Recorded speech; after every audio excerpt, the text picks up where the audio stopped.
बिस्मिल्लाहिर्रहमानिर्रहीम, अस्सलाम वालेकुम। हम अपने स्टडीज़ के सिलसिले को, अवेयरनेस के सिलसिले को जारी रखे हुए हैं और कोशिश कर रहे हैं कि लोगों को आम सी बीमारियों के बारे में, जो बहुत ज़्यादा कॉमन है हमारी सोसाइटी में, हम उसके बारे में डिस्कस करें।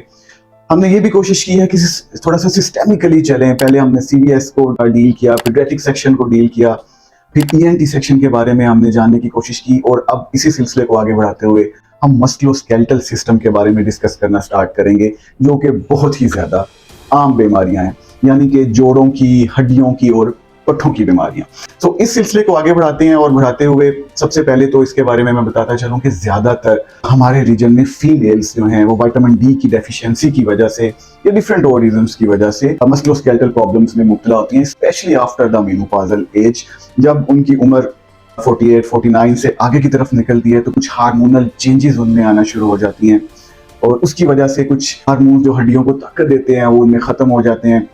जो हड्डियों को घोरते हैं हार्मोन्स, उनकी तादाद थोड़ी सी ज़्यादा हो जाती है, जिसकी वजह से फीमेल्स डिफरेंट प्रॉब्लम्स में, मस्कुलोस्केलेटल प्रॉब्लम्स में मुब्तला होना स्टार्ट हो जाती है। So let us start with the musculoskeletal system. और आज इस सिलसिले में सबसे ज़्यादा कॉमन डिजीज़ के बारे में डिस्कस करेंगे, जो कॉमन प्रैक्टिस में बहुत ज़्यादा मिलते हैं। वो है जनरलाइज्ड बॉडी एक्स, जिसको हम फाइब्रोमाइल्जिया भी कहते हैं।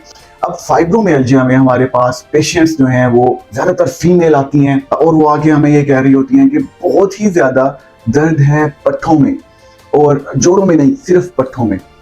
और वो जिस्म के डिफरेंट हिस्सों को पॉइंट आउट करके हमें बताती हैं कि इधर भी पेन है, इधर भी पेन है, इधर भी पेन है, इधर भी पेन है। इसी तरह बैक साइड पे दोनों तरफ पेन है। इस तरह से कम वो 15-16 पॉइंट्स हमें बता देते हैं कि इधर इधर इधर इधर मुझे पेन फील होती है। तो this is the most common symptom of the fibromyalgia. उसको जब आगे थोड़ा सा हिस्ट्री को लेके चलते हैं तो उसमें हमें पता चलता है कि इसमें पेशेंट को मॉर्निंग स्टिफनेस भी आ रही होती है। सुबह सुबह जब पेशेंट उठता है तो उसको लगता है जैसे मेरे पट्टे अकड़े हुए हैं, जोड़ नहीं पट्टे अकड़े हुए हैं। और इसके साथ साथ फिटीग्ड रहता है पेशेंट, उसको लगता है मैं थका थका सा हूँ, सारा दिन काम करने के काबिल नहीं रहता हूँ।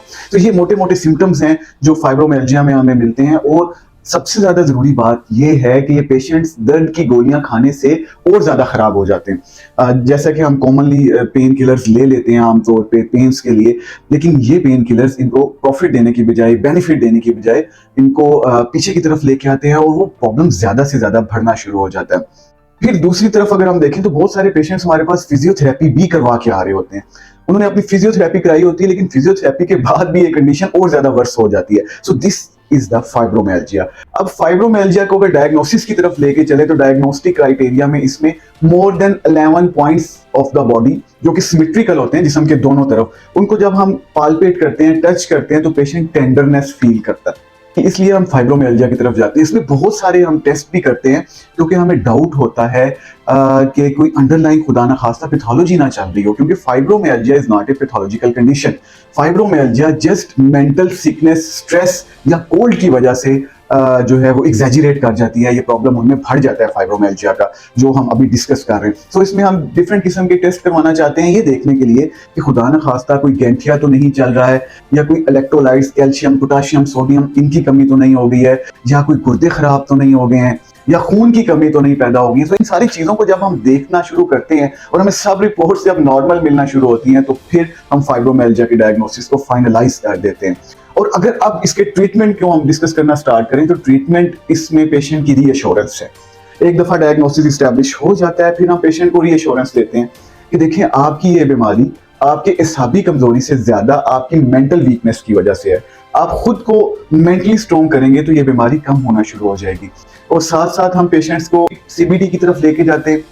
CBT is combined behaviour therapy, जिसमें साइकोलॉजिस्ट और पेशेंट जो है वो एक दूसरे से 1 to 1 डिस्कस कर रहे होते हैं इस बीमारी के बारे में, स्ट्रेस के बारे में, इस बीमारी के फैक्टर्स के बारे में कि किन चीज़ों से वो ज़्यादा बढ़ रही होती है। अगर फिर भी इसको सिलसिले को आगे लेके चलना है तो आकुपेंचर चाइनीज टेक्निक है जिसमें नीडल थेरेपी करते हैं। जिन जिन पॉइंट्स पे पेशेंट पेन फील करता है वहां पे छोटी छोटी नीडल्स के जरिए आकुपेंचर थेरेपी होती है।